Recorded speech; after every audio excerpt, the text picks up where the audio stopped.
Welcome, everyone. It's very good to see you here this morning, and it's my pleasure to welcome today Monique Brinson Demery, the author of the amazing book, Finding the Dragon Lady, The Mystery of Vietnam's Madame Nhu, which has recently been published by Public Affairs Books.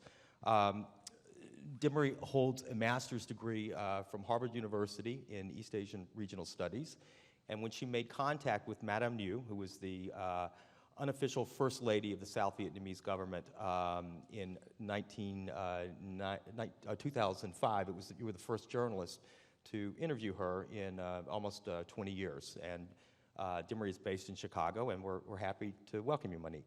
Well, thank you for having me, and thank you for coming today. It's such an interesting book. I'm curious how you first came to be interested in writing a book about what I think to a lot of people might be a somewhat unlikely and unknown subject, someone who's known to scholars of the history of the Vietnam War, but probably not that well known to so many other people. How did you become interested in Madame Nhu?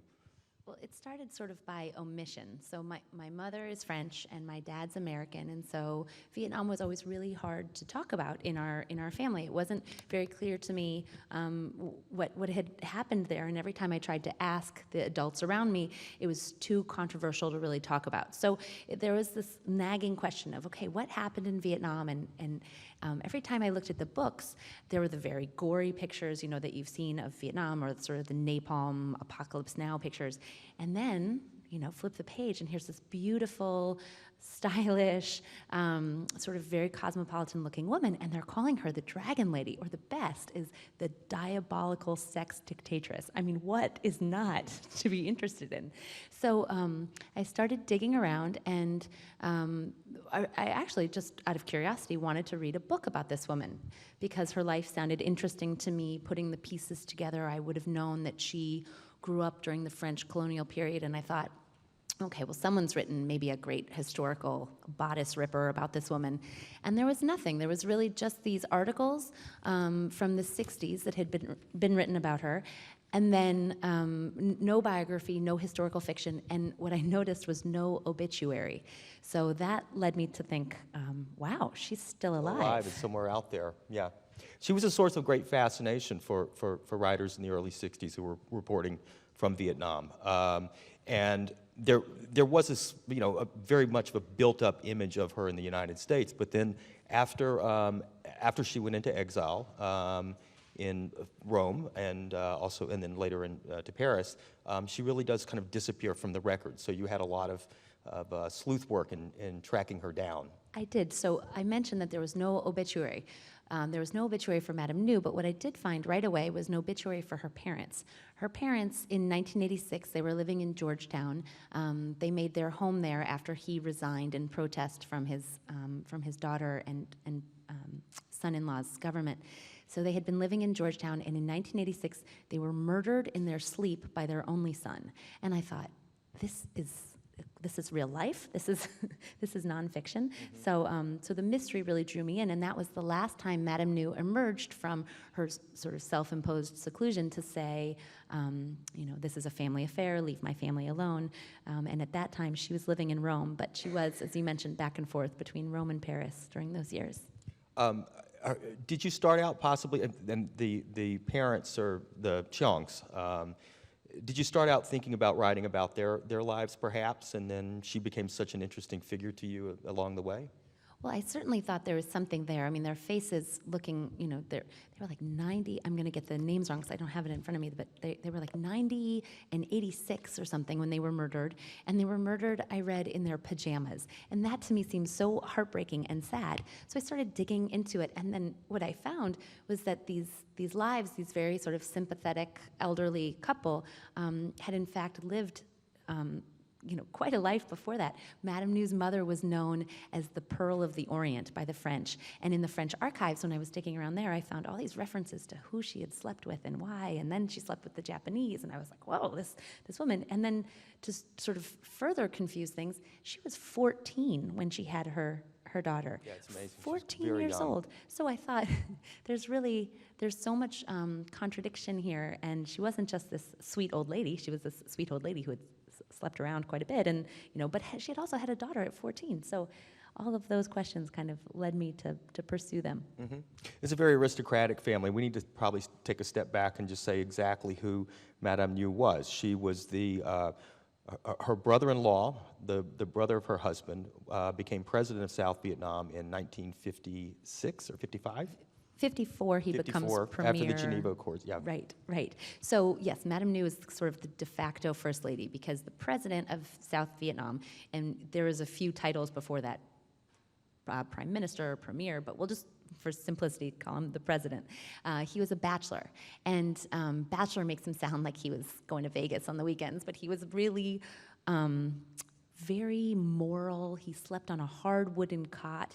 He personally signed entry visas in and out of the country, staying up, late at night. So there's these, there's like this kind of very Catholic, austere man who needs a first lady. He needs someone to host the parties and go to the orphanages and host the flower shows. And so Madame Nhu, his younger brother's wife, becomes this woman, and she's perfect for it. She looks great for the cameras. She likes to be out there. And plus, this finally gives her sort of a voice. And all of her life, I think Madame Nhu had been looking for this purpose. I mean, she was the second child. She'd been overlooked as a child. I think she always had a bit of a chip on her shoulder. And so for her to be handed this, here you go, be first lady, be the sort of official hostess, she took it and really ran with it. Yes, and she basically occupied this role up until 1963, when the government was upended by a coup, and her husband and her brother-in-law, President Dieppe, were both executed.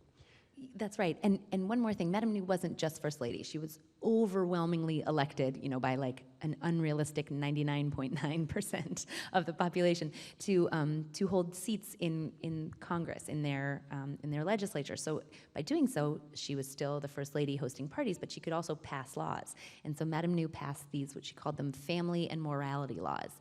And some of them were very well intended. Well, I think perhaps they were all well intended, but South Vietnamese women were not able to open bank accounts. They were not allowed to own property, and Madame Nhu changed Before the that. laws, yeah. Before the laws. And so Madame Nhu recognized what her husband and his brother did not, was that 50% of the population was being just ignored except by the communists, who were doing a great job of recruiting women. So Madame Nhu thought, okay, well, let's give these women some rights and some power, and she did, and sort of took it upon herself to be the voice of the women. But she wasn't like most Vietnamese women. She came from a very aristocratic family. They spoke French at the dinner table. So for her to suddenly declare herself the voice of the Vietnamese woman was a little presumptuous. And She was unable to write in Vietnamese, is that correct? Or I know she didn't write. I mean, she could, Yeah. but she expressed herself most fluently in French, which is what, of course, she studied in school and what they spoke at home. So the other laws that she passed were a little ridiculous. I mean, thinking about them in context, it seems to make sense. Vietnam was a country at war, and the North Vietnamese, the communists, were doing a very good job of saying, okay, this is a war, we have to treat it seriously. And Madame Nhu was a little worried Saigon was becoming like a party. I mean, there were pizza stands and girly bars and all of that stuff that was already starting in the 50s. And Madame Nhu said, no, we have to take this seriously. So she outlawed dancing along with prostitution. She outlawed hand-holding and kissing. She outlawed underwire bras, but she wore them. So she had these sort of this moral like high horse. And then the best was her sister had been married off young, like Madame Nhu had, and this was her older sister, and she was married to a guy who worked for the Ngo government, the Diem government, and they fell out of love, as I guess happened, and she fell in love instead with a French guy. He was a big game hunter, and and Madame Nhu thought, you can't leave a good, upstanding Vietnamese guy for a French guy. This is really looking bad. This is looking sort of colonial. So when her sister tried to divorce her husband, Madame Nhu outlawed divorce. And the story goes, there's no records of this, but the story goes that Madame Nhu's sister slashed her wrists and goes running through the palace, and Madame Nhu locks her up in a hospital, and it takes their own mother to come back to Saigon to break out the daughter, who then goes to the United States and marries the French guy anyways. Yeah. And are these, this is the, they're still alive, correct? I believe so. Yeah. I've tried She lives to. in North Carolina, is that correct?